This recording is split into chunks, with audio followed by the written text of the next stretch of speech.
नमस्कार भाइयों। राजस्थान उच्च माध्यमिक शिक्षा राजस्थान के 12वीं के चौथे पाठ का नाम है समानता और स्वतंत्रता। अतः राजनीति विज्ञान के 12वीं के चौथे पाठ का नाम स्वतंत्रता और समानता है, लिबर्टी और इक्वलिटी। इसमें स्वतंत्रता के विषय में हम पहले बात कर चुके हैं और आज हमें बात करनी है समानता के विषय में। तो समानता की अवधारणा विशेषाधिकार प्रथा के विरुद्ध प्रतिक्रिया है और ये माना जाता है कि प्रकृति ने सभी व्यक्तियों को समान जन्म दिया है, लेकिन असमानता मानव निर्मित परिस्थितियों के कारण ही असमानता उत्पन्न हुई है। अतः मानव के द्वारा निर्मित परिस्थितियां हैं, उन्हीं के कारण असमानता उत्पन्न हुई है। अमेरिका के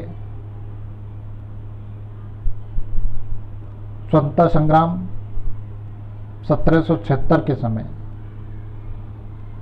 ये कहा गया कि हम इस सत्य को स्वयं सिद्ध मानते हैं कि प्रकृति ने सभी व्यक्तियों को समान उत्पन्न किया है। तो इस प्रकार से समानता एक विशेष अधिकार प्रक्रिया के विरुद्ध प्रतिक्रिया है और ये माना जाता है कि प्रकृति ने सभी व्यक्तियों को समान उत्पन्न किया है।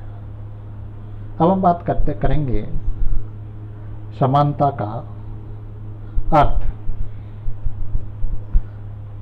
अतः समानता उस स्थिति को कहा जाता है जिसमें व्यक्ति को विकास के समान अवसर प्राप्त हों। यदि हम पूरी तरह से समान करने की बात करें कि जनता के सभी व्यक्तियों को पूरी तरह से समान किया जाए, तो ये एक असंभव बात है और अव्यावहारिक होगी। जबकि इस बात को हम सत्य स्वीकार करते हैं या हकीकत है कि सभी व्यक्ति प्रकृति ने भी समान नहीं बनाए हैं। योग्यता, क्षमता, बुद्धि, कौशल के आधार पर व्यक्तियों में विभिन्न प्रकार की असमानता है। जैसा कि लॉस्की ने लिखा है, समानता का अर्थ ये नहीं है कि सभी व्यक्तियों के साथ समान व्यवहार किया जाए और सबको समान वेतन दिया जाए, बल्कि समान व्यक्तियों के साथ समान व्यवहार किया जाए, ये समानता है। समानता के लिए कुछ आधारभूत तत्व निर्धारित किए गए हैं, जैसे समान लोगों के साथ में समान व्यवहार किया जाए, सभी लोगों को विकास के समान अवसर प्राप्त हों जिससे वो अपना विकास या अपने व्यक्तित्व का विकास कर सकें। समाज व राज्य सभी लोगों के साथ समान व्यवहार करें, मानवीय गरिमा तथा अधिकारों के समान संरक्षण प्राप्त हों, प्रत्येक व्यक्ति को समाज में समान महत्व दिया जाए।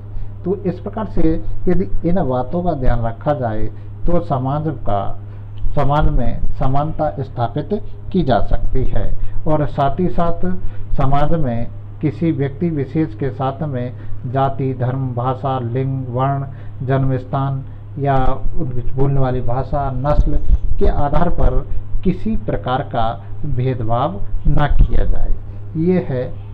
ये समानता के कुछ आधारभूत तत्व रहे। अब बात करेंगे हम समानता के प्रकार। समानता के प्रकारों में मुख्य रूप से है नागरिक समानता। नागरिक समानता जो कि किसी राज्य द्वारा स्वीकार किए गए समानता के अधिकार से है। अतः राज्य अपने नागरिकों को समानता के अधिकार प्रदान करता है। भारतीय संविधान में भी अनुच्छेद संख्या 14 से लेकर 18 तक भारतीयों में एक समानता के अधिकार दिए गए हैं। इससे राज्य सभी नागरिकों के साथ किसी प्रकार का भेदभाव ना करके सबके साथ समानता का व्यवहार करेगा।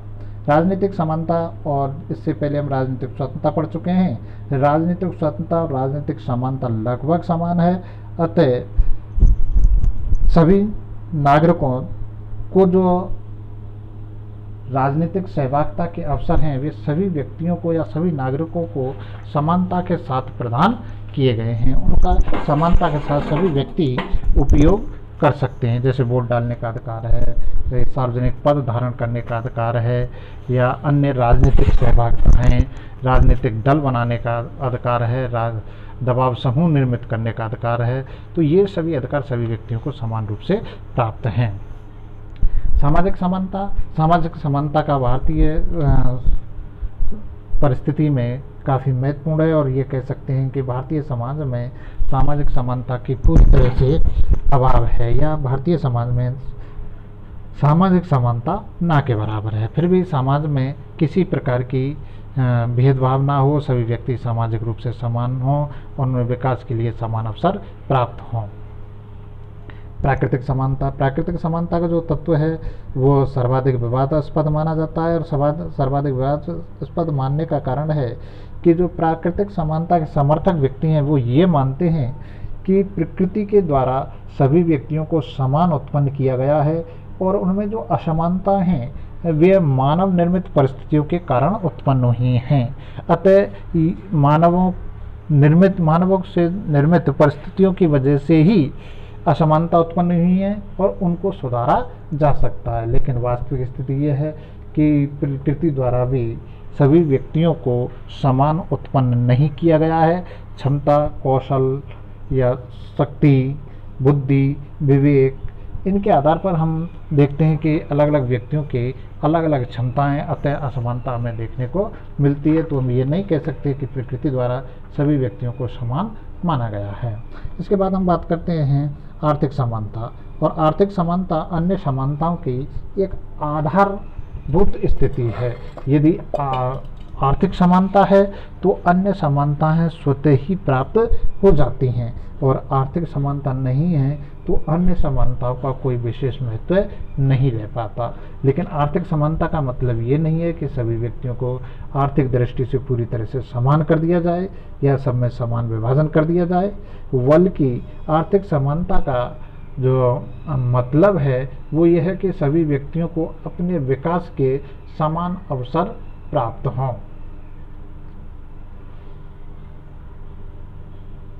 सभी व्यक्तियों को समान अवसर प्राप्त हों और अपनी न्यूनतम आवश्यकताओं की पूर्ति के लिए उन्हें जद्दोजहद या संघर्ष ना करना पड़े, और साथ ही साथ कोई जो आय में विभिन्नता है वो भी अधिक नहीं होनी चाहिए।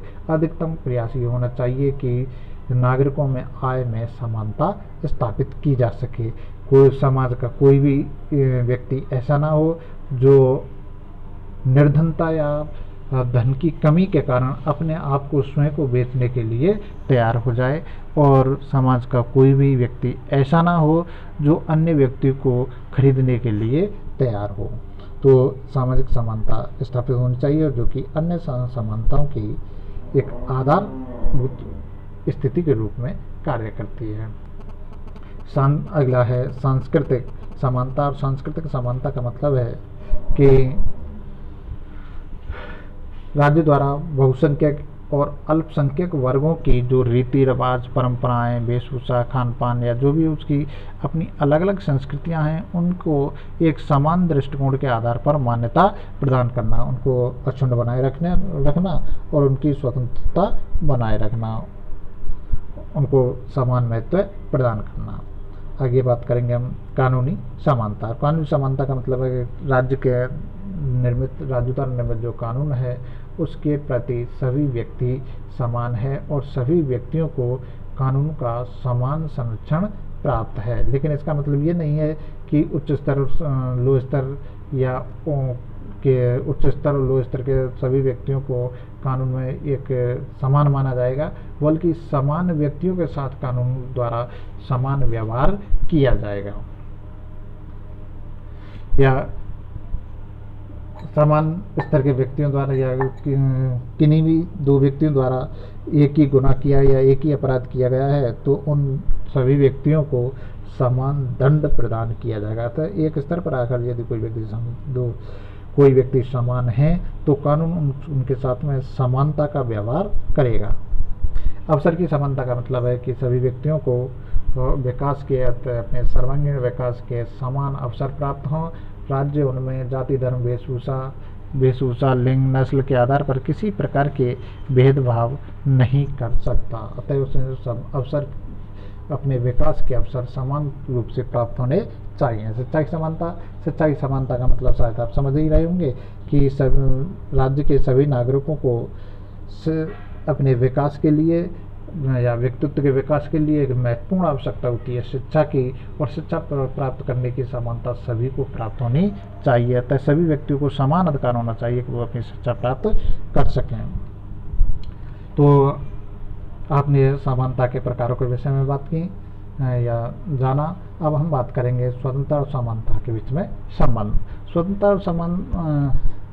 और समानता के बीच में जो संबंध में उनमें विद्वानों में मतैक्य नहीं है, अतः एक मतभेद की स्थिति उत्पन्न हुई है। इनमें से कुछ विद्वान ये मानते हैं कि स्वतंत्रता और समानता एक दूसरे के विरोधी हैं, तो कुछ विद्वानों ने ये माना है कि स्वतंत्रता और समानता एक दूसरे की पूरक हैं। जहाँ तक हम लॉर्ड एक्टन जैसे विद्वानों की बात करते हैं तो उन्होंने कहा है कि समानता और स्वतंत्रता एक दूसरे के विरोधी हैं, जबकि रूसो जैसे विचारकों ने कहा है कि स्वतंत्रता और समानता एक दूसरे के पूरक हैं।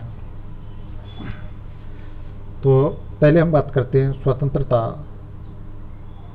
और समानता एक दूसरे के पूरक है, और इसमें हमारे महत्वपूर्ण वक्तव्य दे सकते हैं हम लॉर्ड एक्टन का, जो कि उन्होंने कहा है कि समानता के आवेश ने स्वतंत्रता की आशा को व्यर्थ कर दिया है। अतः हमने समानता के आवेश के कारण व्यक्ति पर समानता स्थापित करने के लिए अनेक प्रकार के प्रतिबंध लगाए, जिससे जो स्वतंत्रता की अवधारणा थी वो निर्मूल हो गई है, और योग्य व्यक्ति और अयोग्य व्यक्ति में समानता स्थापित करने के कारण जो स्वतंत्रता थी वो लगभग गुम हो गई है और दिखाई नहीं देती।